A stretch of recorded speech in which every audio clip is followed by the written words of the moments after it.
അത് ഒന്നാമത്തെ കാരണം എന്ന് വെച്ചാൽ ഉത്തരേന്ത്യയിൽ അവർക്ക് കിട്ടാവുന്നതിൻ്റെ പരമാവധി സീറ്റുകൾ എത്തിയിട്ടുണ്ട്. ഇനിയിപ്പോൾ എന്ന് വെച്ചാൽ അവിടെ ഒരു സാച്ചുറേഷൻ പോയിന്റ് നിന്ന് ഇനി അധികമൊന്നും മുന്നോട്ട് പോകാൻ സാധ്യതയില്ല.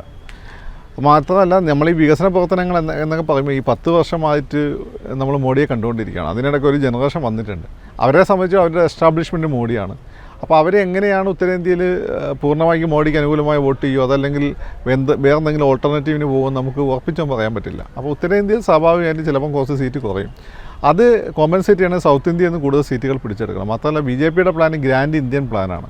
അപ്പോൾ സൗത്ത് ഇന്ത്യയിൽ അവർക്ക് ഏറ്റവും ബുദ്ധിമുട്ടുള്ള 2 സ്ഥലങ്ങൾ, ഒന്ന് കേരളം, ഒന്ന് തമിഴ്നാടാണ്. കേരളം ബേസിക്കലി ഹിന്ദു സ്റ്റേറ്റാണ്, പക്ഷേ ഹിന്ദുത്വ സ്റ്റേറ്റ് അല്ല, അതാണ് പ്രശ്നം.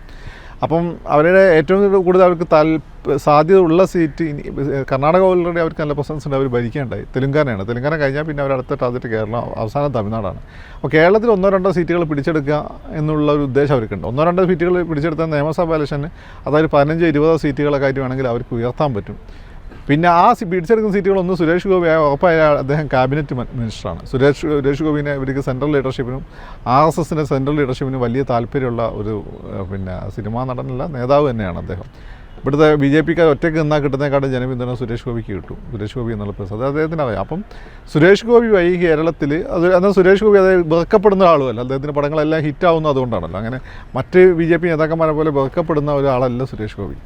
അപ്പോൾ സുരേഷ് ഗോപിനെ വളർത്തിക്കൊണ്ടുവരിക, സുരേഷ് ഗോപിനെ BJPനെ വളർത്തുന്ന ഉദ്ദേശം തന്നെയാണ്. അതുകൊണ്ട് തന്നെയാണ് ആദ്യമായിട്ടായിരിക്കും ഇവിടെ പ്രധാനമന്ത്രി ഒരാളുടെ മുഖ്യമന്ത്രിയുടെ മോളെ കല്യാണത്തിലുള്ള പ്രധാനമന്ത്രി എനിക്ക് ഓർമ്മയില്ല.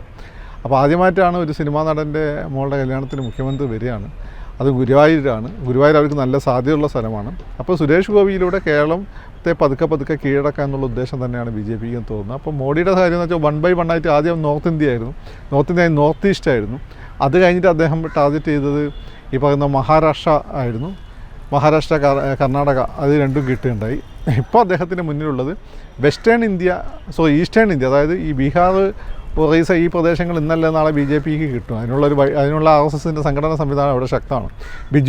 ബിജുവും മമതയും, ബിജു പട്നായിക്കും മമതാ ബാനർജിയും പോയി കഴിഞ്ഞാൽ സ്വാഭാവികമായിട്ട് അവിടെ വരാനുള്ളത് BJPയാണ്. അപ്പം ഈസ്റ്റേൺ പാർട്ട് ഓഫ് ഇന്ത്യ കഴിഞ്ഞ് കഴിഞ്ഞാൽ സൗത്ത് ഇന്ത്യയാണ്. സൗത്ത് ഇന്ത്യയിൽ അവർ വളരെ പ്രധാനമായി കാണുന്ന ഒരു സ്റ്റേറ്റാണ് കേരളം. അല്ല, ഒരു ദേശീയ നേതാവ്, പണ്ടൊക്കെ പ്രധാനമന്ത്രി ആണ്ടിന് സംക്രാന്തിക്ക് മാത്രം നമുക്ക് കാണാൻ കിട്ടുന്ന ഒരാളായിരുന്നു. പിന്നെ ഇവരൊക്കെ വന്നിട്ട് ജസ്റ്റ് കൈവീശി കാണിച്ചങ്ങ് പോകുമായിരുന്നു. അപ്പം അങ്ങനെ ആളുകളെ ഇളക്കാൻ ശേഷിയുള്ള ഒരു പ്രധാനമന്ത്രി അവസാനം രാജീവ് ഗാന്ധി ആയിരുന്നു. ഇവരെ നമുക്ക് അടുത്തുനിന്ന് കാണാൻ പറ്റുന്നുണ്ടായിരുന്നില്ല.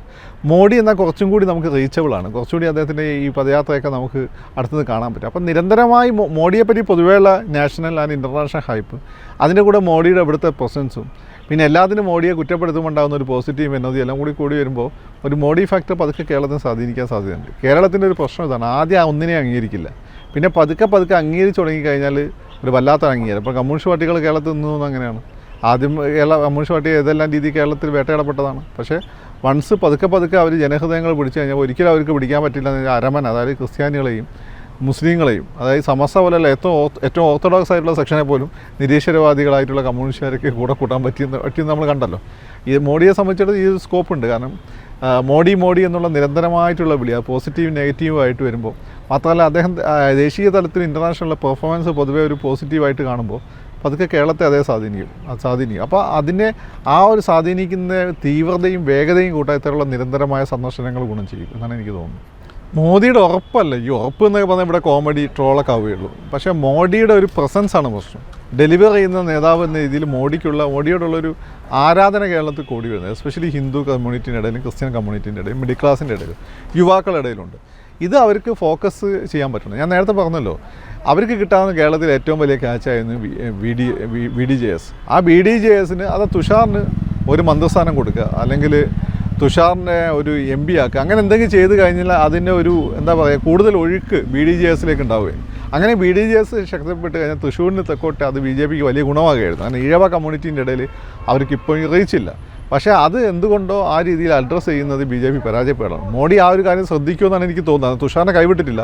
തുഷാറിൻ്റെ ഒരു ഫേസ്ബുക്കിൻ്റെ എനിക്ക് DP ആണ്, വാട്സപ്പിൻ്റെ അമിത്ഷാൻ്റെ കൂടെ നിൽക്കുന്നതാണ്. അതുപോലെ തന്നെ തെലുങ്കാനയിൽ എന്തോ ഗവൺമെൻറ് അട്ടിമറിക്കാൻ ശ്രമിച്ചതിൽ അദ്ദേഹത്തിന് വലിയ കേസ് കൊടുത്തിട്ടുണ്ട്. അപ്പോൾ ആ ഒരു BDJS ലിങ്ക് ശക്തിപ്പെടുത്തിക്കൊണ്ടു, അത് മാത്രമേ അവർക്ക് പറ്റുള്ളൂ. പിന്നെ കേരള കോൺഗ്രസ് എമ്മിനൊക്കെ കിട്ടാൻ കുറച്ചുകൂടി ടൈം എടുക്കും. കാരണം ഒരു സീറ്റൊക്കെ ജയിച്ചു കഴിഞ്ഞാൽ അവർക്ക് അതിനുള്ള സാങ്കേതികവും താത്വികവുമായ കാരണങ്ങൾ കണ്ടെത്താൻ പറ്റും. വെറുതെ അങ്ങ് വരാൻ പറ്റില്ലല്ലോ. അപ്പം BDJS ഒന്നുകൂടി ശക്തിപ്പെടുത്തുക, പറ്റുമെങ്കിൽ ആ തുഷാറിന് എന്തെങ്കിലും കൊള്ളാവുന്ന സാധനം കൊടുക്കുക. തുഷാർ ഡിസേർവ് ചെയ്യുന്നുണ്ട്. തുഷാർ വെള്ളാപ്പള്ളിനെ പോലെ ഇടയ്ക്ക് നിലപാട് മാറ്റിയില്ല, അദ്ദേഹം BJPയുടെ കൂടെ തന്നെ ഉറച്ചു വെക്കുന്നുണ്ട്. അതുകൊണ്ട് അവർക്ക് ഏറ്റവും നല്ല ഒരു സാധ്യത എന്ന് വെച്ചാൽ BDJS ശക്തിപ്പെടുത്തുക എന്നുള്ളത്.